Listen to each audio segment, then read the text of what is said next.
আমার জালালিয়াতের কসম, আমার মহানত্বের কসম, আমার ক্ষমতা আর দাপটের কসম, আজীবন আমার বান্দা গুনাহ করবে, পাপ করবে, অন্যায় করবে, কোন এক তাফসীর মাহফিলে এসে চোখের পানি ছেড়ে যখন ক্ষমা চাইবে, আমি জীবনের সব গুনাহ মাফ করে দেব। আমি আমার বান্দার জীবনের সব গুনাহ মাফ করে দিয়ে জান্নাতে ঢুকায় দেব। তখন তুই কি করবি?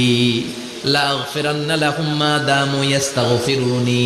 যতক্ষণ আমার বান্দা আমার কাছে ক্ষমা চাইবে, আমি আমার বান্দার জীবনের সব গুনাহ মাফ করে দেব। সুবহানাল্লাহ পড়ে।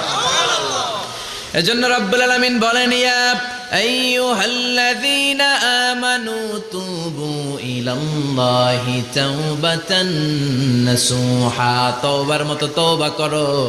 তওবার মতো তওবা করলে যত বড় অন্যায় হোক, পাপ হোক, গুনাহ হোক, সব গুনাহ মাফ করে দিতে পারে কে? আল্লাহ। সাইয়েদনা আদম আলাইহিস সালাম ভুল করলেন, শত শত বছর কাঁদলেন,